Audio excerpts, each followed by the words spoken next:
Have you ever walked into a workplace where everything feels like a funeral home, but everyone's still breathing? Yeah, that's disengagement.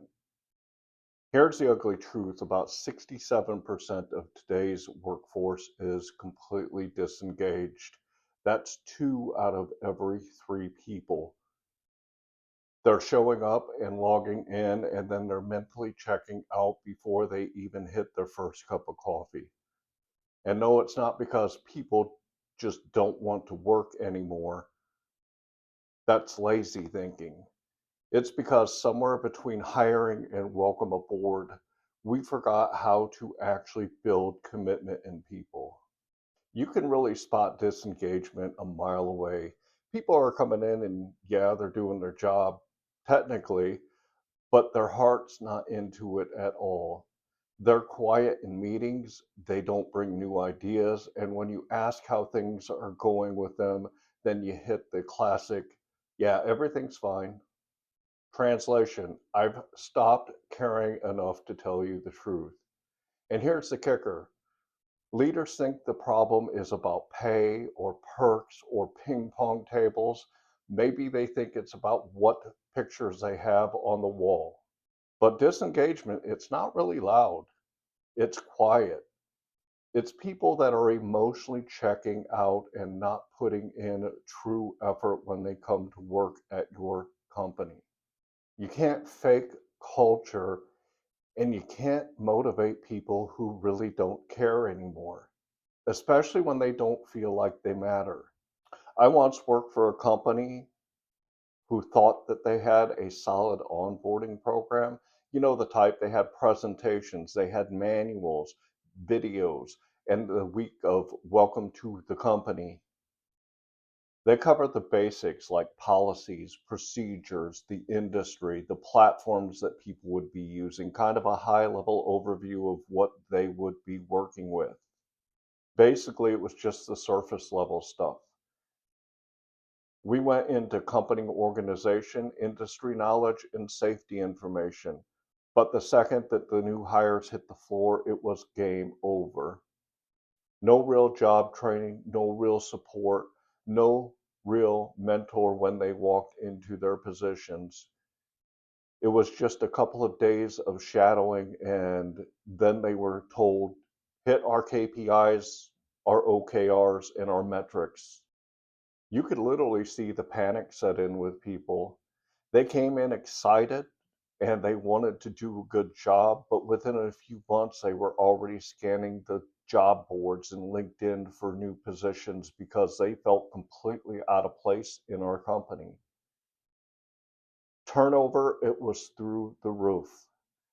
And leadership's opinion about it was, this is just the way our industry is, and this is just what we get out of the people that we hire here. But the reality is they couldn't keep the good people that they were bringing in because they were setting them up to fail from the beginning. And that experience really set with me because when you onboard people, it's not just about giving them some basic information about the company. It's about teaching them what it takes to make them be successful at your company. That really did stick with me. If you bring new people into your company and they are expected to, quote unquote, figure it out on their own, guess what? They will figure it out by finding somewhere else to work for that will teach them what they need to know to be successful. So I'll come back to it in a little bit, but the way that you onboard the people at your company is really going to determine how successful those people will be at your company. And it will also help keep those people there and engaged when they come to work every single day. I built a program called Onboarding Essentials, which is basically a plug and play system that will help you with your onboarding and get you to a point where you can actually get people who stick. But before I get into that, I want to dig into the root of the problem because a lot of times managers think that it is simply because the people are lazy that they don't do a good job and that they're disengaged at your company. The real problem, it isn't lazy employees, it is poor leadership. Somewhere along the lines, your managers are turned into people who only focus on numbers. How many calls, how many emails, how many new customers, how much revenue, how much profit. Yeah, all of those things are important, but I think that they're missing the bigger picture. When your whole culture is only about metrics and you forget about the people side, guess what? The people know that and they completely disengage from your organization. You've got managers who can track all of these numbers and they do a really good job at it. They can tell you what the metrics, the KPIs, and the OKRs are. However, if you asked them the last time they actually had a conversation with one of their employees, like took a deep dive to get into know and understand the people that are working for them, building a relationship, they can't tell you that because they don't do it. The numbers, they're not the problem. The problem is when you make the numbers the only thing about your organization. And when you do this, it starts to fall apart. People disengage when they don't understand what the mission is at your company. They don't see how the work matters that they do at your organization. And they don't feel like anyone's in their corner that is trying to help them be successful. It's like driving a car with no steering wheel. Sure, you can push the gas pedal and go down a road, but without a steering wheel, you're not directing where that car is going. And this is how your people feel when they are not part of that equation. And the only thing that your company looks at is the metrics. And when your leadership doesn't set that direction early during onboarding, disengagement becomes a real problem. Because here's the thing, people don't wake up and come into your company saying, I'm going to be disengaged today. It's taught to them. We create disengagement through neglect, confusion, and inconsistent leadership. So, what are some things that you can do to help fix the problem? The first thing that you need to do is you need to start before day one.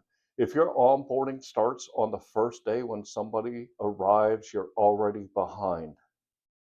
Engagement starts when you initially send that offer letter and that welcome email. Setting expectations, show excitement, and make it human. Step two then is make it personal. Stop dumping everyone into the same orientation slideshow. Talk about their role, the impact that their role has on the company, and who they'll be learning from. People need to feel seen before they'll start caring at your company. The third thing is give them early wins. Let new hires accomplish something early in their career so they can see what accomplishment gives them. It doesn't have to be anything huge. It just has to be something that tells them that they actually matter there. Step four is that you need to hold your leaders accountable. If your leaders look at onboarding as simply checking a box, they are setting up their employees to fail. Teach them how to be good leaders and how to get engaged employees by making the employees matter to them just like they do to you. When you build a system that makes people feel guided, connected, and capable, this is where you can start turning the shift of people checking out in your company and really helping them to become engaged and want to be there and do a good job for you. It's not because you gave them free pizza parties or that you provided ping pong tables. It's because you built a workforce around engagement with that workforce.